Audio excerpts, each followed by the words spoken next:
ओम अतुलित बलधामं हेमशैलाभदेहं दनुजबन कृशानुं ज्ञानिनामग्रगण्यं सकल गुणनिधानं वानराणामधीशं रघुपति प्रिय भक्तं वातजातं नमामि। मनोजवं मारुततुल्य वेगं जितेन्द्रियं बुद्धिमतां वरिष्ठं वातात्मजं वानरयुद्धमुख्यं श्रीरामदूतं शरणं प्रपद्ये। सीताराम गुणग्राम पुण्यारण्यौ विहारिणौ वन्दे विशुद्ध विज्ञानौ कपीश्वरौ कवीश्वरौ। यत्र यत्र रघुनाथ कीर्तनं तत्र तत्र कृतिमस्तकाञ्जलिं बाष्पवारी परिपूर्णं लोचन नमत राक्षसान्तकम्। ओम शांति शांति शांति। आप सबों में विद्यमान परमात्मा को नमस्कार है। आज दिनांक 3 मई 2012 के संध्या सत्संग में हम लोग श्री गुरुदेव स्वामी ज्योतिर्मयानंद जी महाराज के लोनी आश्रम में एकत्रित हैं और आज के दिन हम लोग रामायण की चर्चा करेंगे।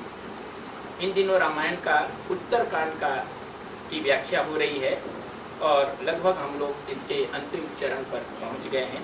पिछले दिन के सत्संग में हम लोगों ने रामायण का जो उत्कर्ष था, भगवान राम का अयोध्या में वापसी और उनका राज तिलक, इसकी चर्चा की थी, व्याख्या की थी। आज उसके आगे राम राज्य और उसके आगे की कथा का हम लोग अध्ययन करेंगे। राम का और सीता का जब राज्य अभिषेक हो गया तो अयोध्या में प्रतिदिन उत्सव का दिन हो गया, प्रतिदिन उत्सव मनाया जाने लगा। चारों तरफ खुशहाली छा गई और पूरे अयोध्या नगरी में सभी नागरिक अत्यंत प्रसन्न और खुशहाल हो गए। देखते देखते 6 महीना बीत गया। 6 महीने के बाद राम जी के साथ जितने लोग आए थे उन सबों को रामचंद्र जी ने कहा कि अब आप लोग अपने अपने स्थान में चले जाइए और अपने अपने कर्तव्यों का पालन कीजिए और सामान्य जीवन व्यतीत कीजिए। अत्यंत विषाद और उदास मन से हनुमान को छोड़ करके राम के साथ नल, नीव, सुग्रीव, अंगद, विभीषण, ये सब लोग आए थे। ये सब अपने अपने स्थान को चले गए। केवल हनुमान जी अस्थायी रूप से रामचंद्र को राम राज्य के संपादन में, शासन चलाने में सहयोग करने लगे। राम का जो शासन था उसको राम राज्य कहा गया और ये बड़ा ही विलक्षण और विचित्र शासन था कि उनके राज्य में किसी भी प्रकार का कहीं भी कोई भी किसी को कोई दुख तकलीफ नहीं, नागरिक को या वहाँ के पशु पक्षियों को, वहाँ के शासन व्यवस्था में कोई किसी का शत्रु नहीं था, कोई किसी का कोई अहित नहीं करता था और सभी लोग बड़े उन्नत भावनात्मक आध्यात्मिक स्पंदन से परिपूर्ण थे और उन सबों में आत्म साक्षात्कार प्राप्त जो योगी होते हैं ऐसी क्षमता, ऐसा स्तर वहाँ के नागरिकों को प्राप्त हो गया और वो नागरिक सभी मुक्ति के लिए वो तैयार थे।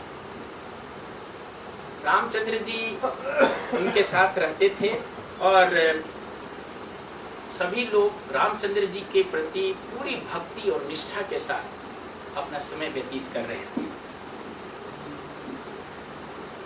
अपनी उपस्थिति के कारण, अपने प्रभाव के कारण, अपनी वाणी के कारण और अपने उदाहरण के कारण श्री राम जी अयोध्या के निवासियों को नित्य आनंद देते थे, प्रेरणा देते थे और अधिक से अधिक और आध्यात्मिक रूप से उन्नत होने के लिए प्रेरित करते थे। तो ये राम राज्य के विषय में जानना है कि ये आध्यात्मिक रूप से ये क्या कह रहा है, राम राज्य क्या संदेश देना है। वास्तव में राम राज्य के माध्यम से जीवन मुक्त अवस्था का वर्णन किया गया है। जब साधक अज्ञान को समाप्त कर देता है, रावण को मार देता है और उसकी बुद्धि अंतः प्रज्ञा में रूपांतरित हो जाती है और उसके साथ अंतः प्रज्ञा मिल जाती है, राम और सीता का मिलन हो जाता है, तो ये राम और सीता उसके जीवन के सिंहासन पर आसीन हो जाते हैं। राम और सीता महत्वपूर्ण उसके जीवन में स्थापित हो जाते हैं, यानी अंतःप्राज्ञिक बुद्धि और जीवात्मा, आत्मज्ञान प्राप्त जीवात्मा दोनों का व्यक्तित्व के ऊपर प्रभाव हो जाता है। यानी राम राज्य जैसे सारे अयोध्या में व्याप्त हो गया, उसी प्रकार से साधक में जब अज्ञान समाप्त हो जाता है तो उसके चित्त के ऊपर, यानी चित्त मतलब अयोध्या के ऊपर राम का शासन, ईश्वरीय सत्ता का शासन हो जाता है। वो केवल ईश्वरीय अनुशासन में रहता है और ईश्वरीय इस अनुशासन में जब जीवन मुक्त रहता है तो उसके जीवन में हर क्षण हर पल उत्सव उठता है, वो उत्सव मनाया जाने लगता है। उत्सव का मतलब ये नहीं कि रोज दिन उसके यहाँ भोज होता है, बल्कि उत्सव में जैसे व्यक्ति प्रसन्न होता है, आनंदित होता है, संतुष्ट रहता है, खुश रहता है, वैसे ही जीवन मुक्त व्यक्ति हमेशा अपने व्यवहारिक जीवन में आनंदित और खुश रहता है, वैसे ही जैसे मानो नित्य नया उत्सव मना रहा हो।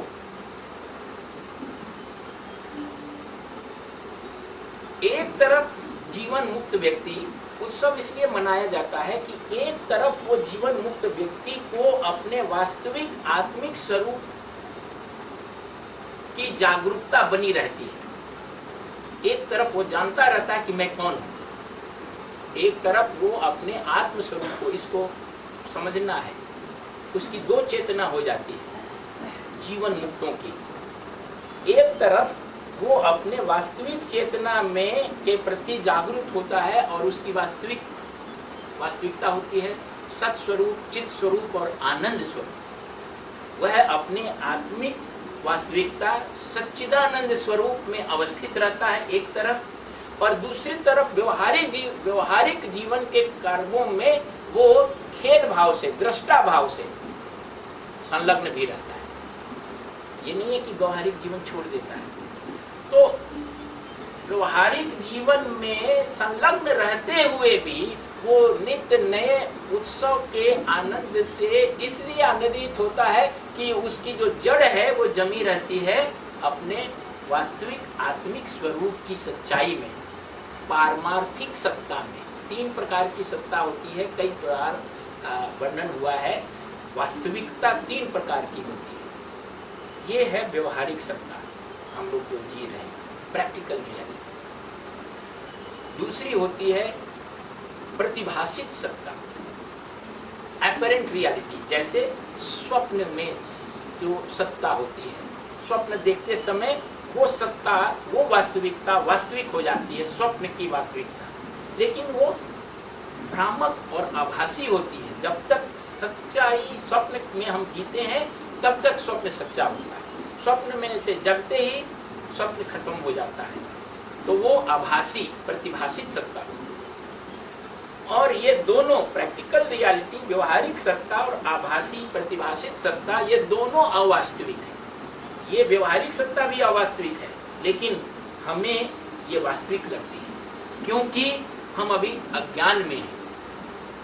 जैसे सपना देखते समय सपने की सत्ता वास्तविक लगती है क्योंकि हम भ्रम में रहते हैं, अज्ञान में रहते हैं। तो ये व्यवहारिक सत्ता भी हमें वास्तविक लगती है क्योंकि हम अपने जीवन के संबंध में भ्रम में हैं, सब जगे हुए नहीं हैं। इन दोनों के अलावे एक तीसरी होती है सत्ता जिसको पारमार्थिक सत्ता कहते हैं, एब्सोल्यूट रियलिटी।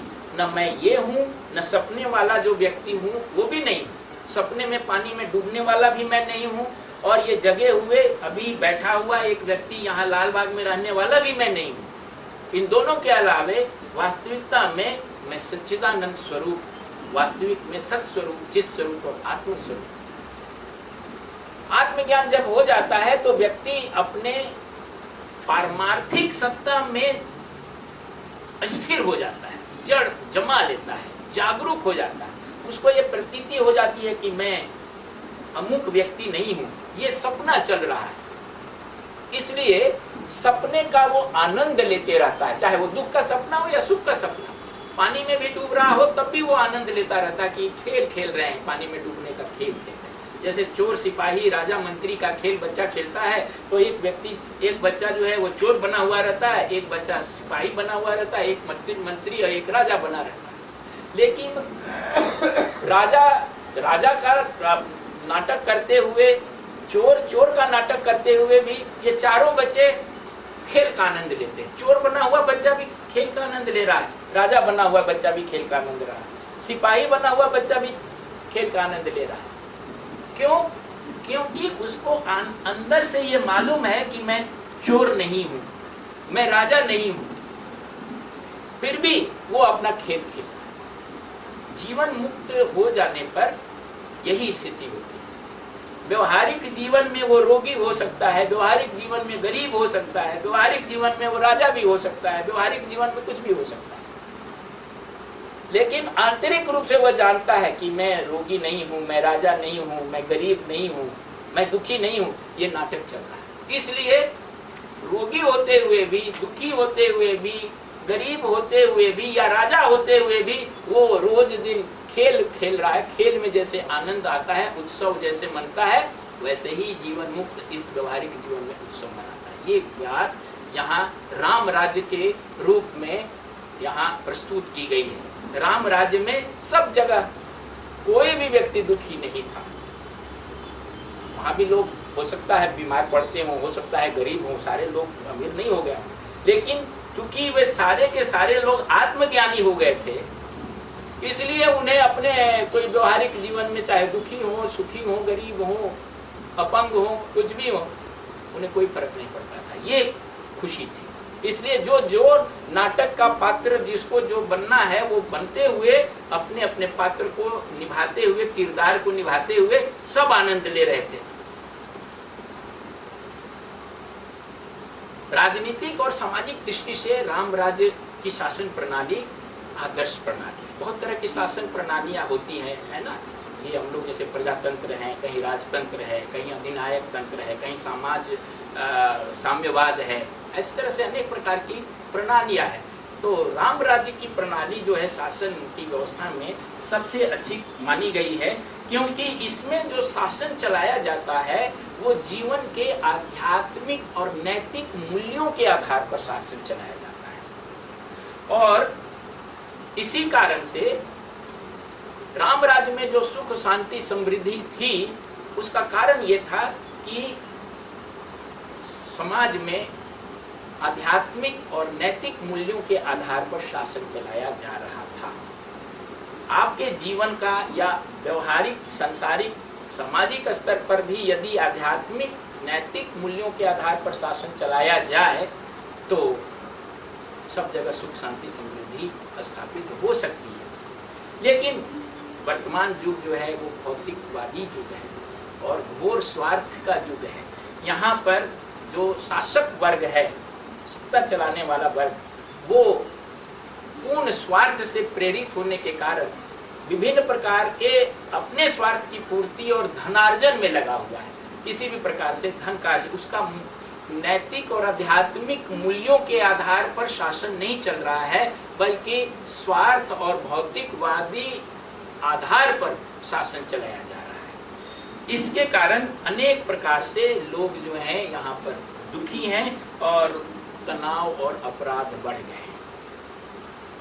लेकिन राम राज्य में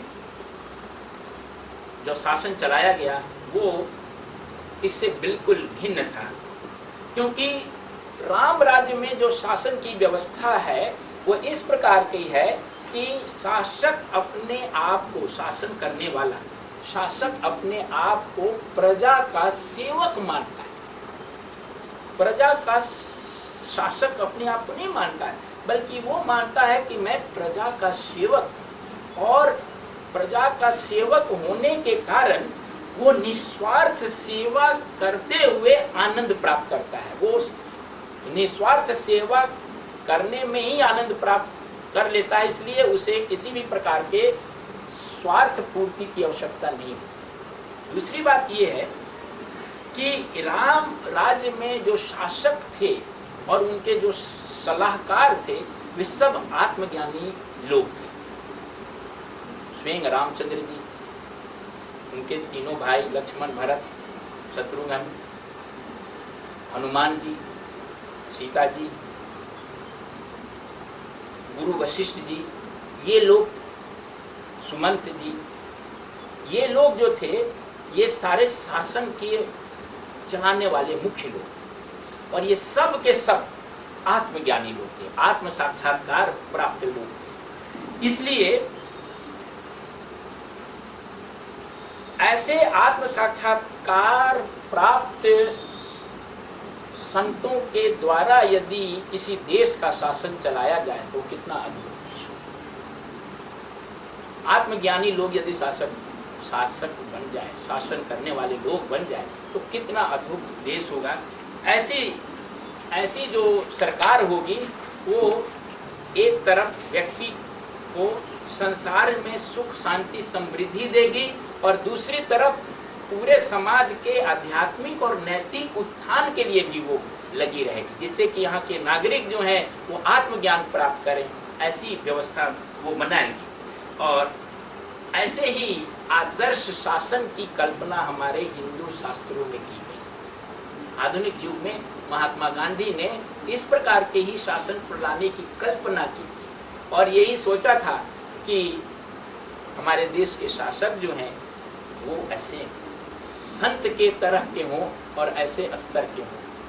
लेकिन दुर्भाग्य की बात है कि कैसे शासक हैं वो हम सभी जान रहे हैं और कैसे कहां से कहां तक ये शासन प्रणाली चली गई। मुक्ति प्राप्त करने की जो बात है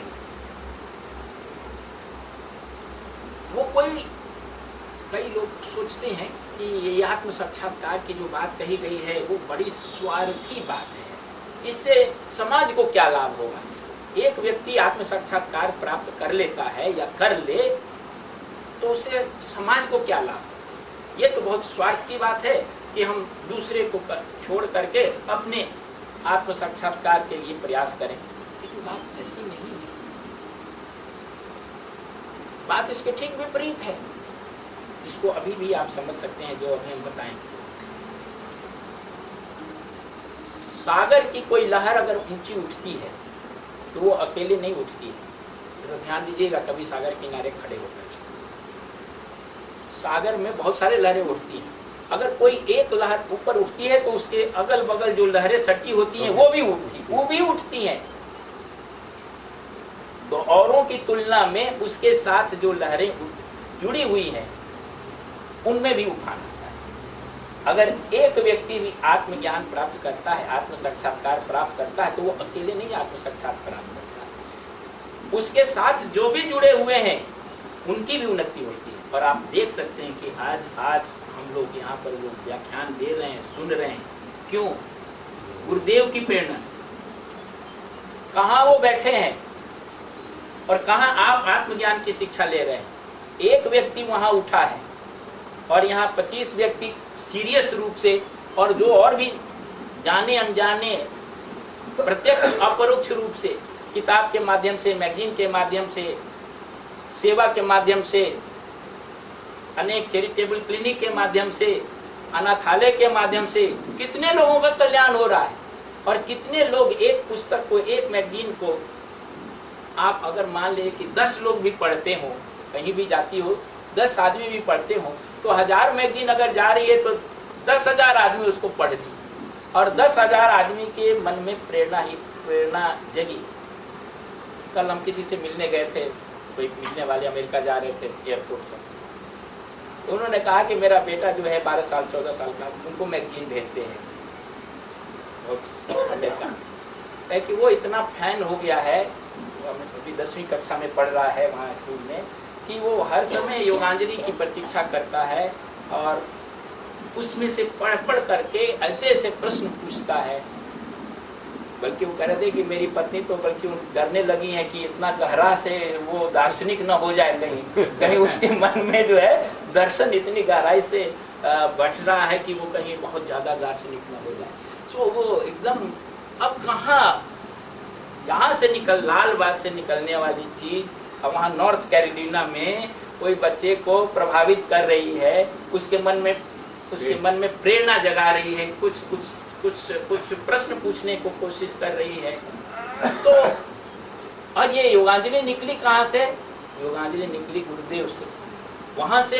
वहाँ से किसी को प्रेरित किया, उस प्रेरणा से हजारों लोग प्रेरित हो रहे हैं। तो एक लहर उठी तो उसके साथ कितनी लहरें उठ गई। आप इस प्रकार से आत्म साक्षात्कार की बात को स्वार्थी कैसे कह सकते हैं? स्वार्थी तो वो होता है कि केवल उसी को लाभ मिले, दूसरे को लाभ न मिले। ये आश्रम बना तो इस आश्रम से लाभान्वित होने वाले लोग जो चाहते हैं लाभान्वित होना, वो ले रहे हैं, लाभ ले रहे हैं, और अनेक लहरें इसके साथ जुड़ी हुई हैं। तो इस प्रकार से जब आत्म साक्षात्कार होता है किसी व्यक्ति को, कोई जीवन मुक्त होता है व्यक्ति, तो वो समाज का सबसे बड़ा जो हितकारी व्यक्ति है। क्योंकि ये जो व्यक्ति है वो आपको आत्मज्ञान प्रदान करने की दिशा में प्रेरित करता है। सबसे बड़ा हित क्या है? सबसे बड़ा उपकार क्या है? भोजन करा देना बहुत बड़ा उपकार है, अच्छी बात। कोई तकलीफ में है उसकी तकलीफ दूर करना बहुत अच्छी बात है। कोई चोट खाया हुआ है, लंगड़ा है, लूला है, लाचार है, उसको दवा दारू करा देना बहुत बढ़िया है। किसी को भोजन नहीं है, वस्त्र नहीं है, आवास नहीं है, उसको देना बहुत अच्छी बात है। लेकिन उससे भी अच्छी बात क्या है कि ऐसा कुछ कर दिया जाए कि उसे कभी दोबारा दुख ही ना हो। उसे दुख क्यों है? वो क्यों रोगी है, क्यों भूखा है, क्यों लंगड़ा है, क्यों अंधा है? क्योंकि वो अज्ञानी है, क्योंकि उसका जन्म हो रहा है, क्योंकि वो अपराध कर्मों के माध्यम से कुछ कर रहा है। अगर उसको आत्मज्ञान कराने की दिशा में प्रेरित किया जाए और वो आत्म साक्षात्कार प्राप्त कर ले, तो उसका आवागमन का चक्र समाप्त हो जाएगा। तो सबसे बड़ा उपकार है स्वयं आत्म साक्षात्कार प्राप्त करना और दूसरों को आत्म साक्षात्कार प्राप्त करने के लिए प्रेरित करना। इससे बड़ा उपकार और कुछ भी नहीं हो सकता है। इसलिए राम राज्य में जो बात कही गई है वो जीवन मुक्ति की अवस्था में होने वाली घटनाओं की नाटकीय प्रस्तुति है। उत्तरकांड में एक काक भुसुंडी की कथा